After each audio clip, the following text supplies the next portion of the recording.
So a lot of people think, I'm awakened, therefore I'm free. But are you?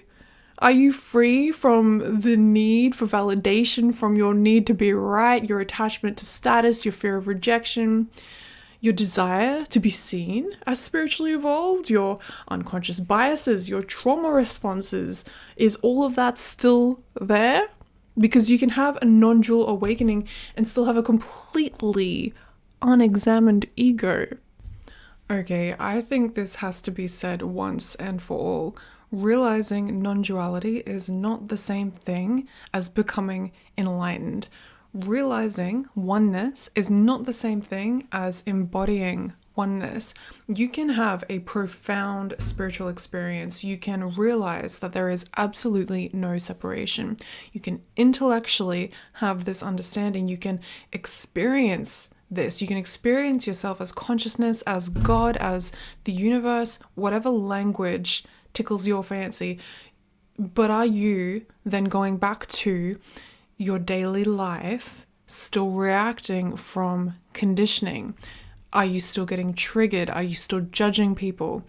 Are you still participating in systems that cause harm to others? You're still operating in fear, in ego, in scarcity, in status, and in survival. And it's not just hypocrisy, it's just the reality of being a human with a nervous system and a body and prior conditioning before this realization occurred.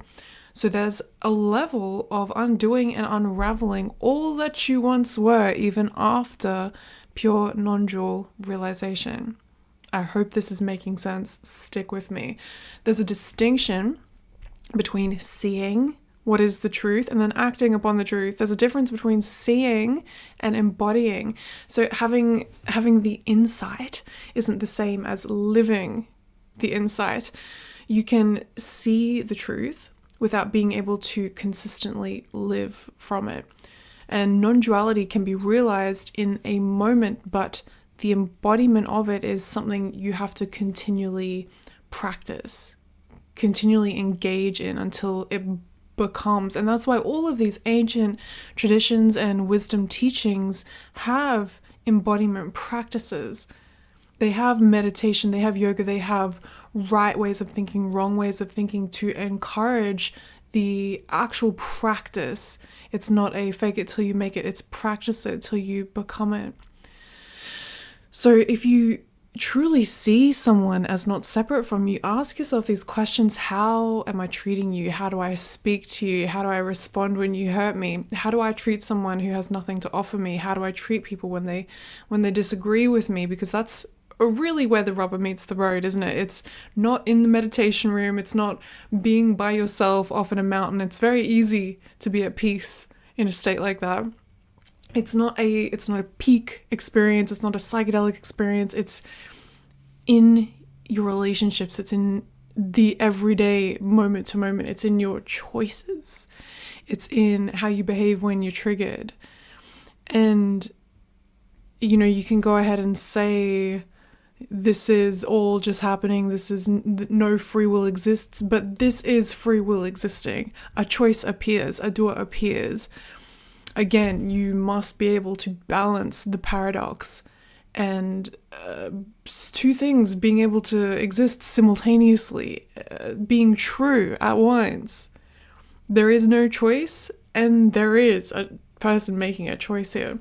And that is free will, already happening as everything. And that is you.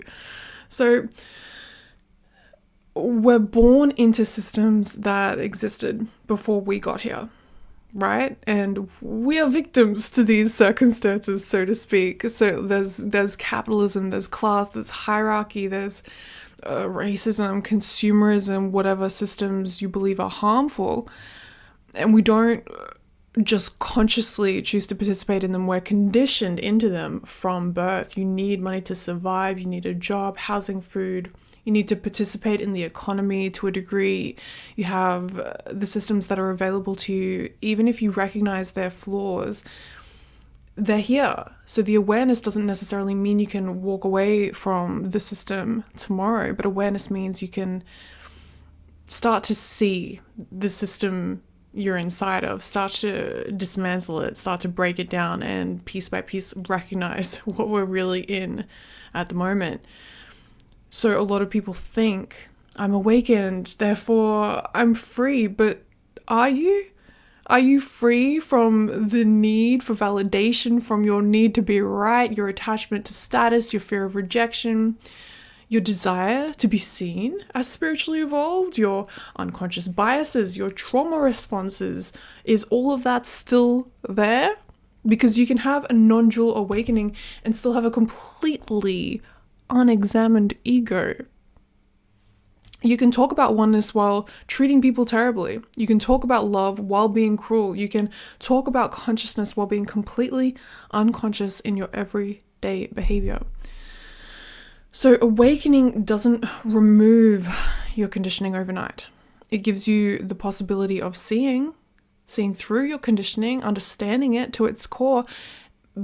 But it's once you see it, it's then you have the responsibility to work with it, to question it, to become more conscious of your choices, to notice where you're still operating from fear and from scarcity and from separation.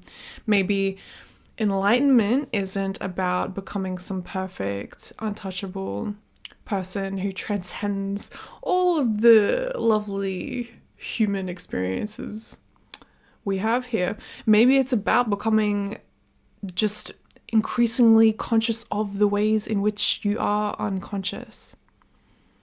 And I think really this confusion between awakening and being awakened, it's at least a very good step in the right direction. And I implore you to continue. I implore you not to rest here. I implore you to keep going, keep evolving, keep digging at and picking at and excavating your ego until it is completely seen through in every moment. So I think the real spiritual work actually begins after the realization. Because now you have to bring that awareness into your relationships, into your nervous system, into your politics, into your consumption, into how you treat people, into the systems that you participate in, and into the parts of yourself that you don't want to look at. So it's easy to experience oneness, and it's much harder to embody it. But I believe in you. Keep going. You got this.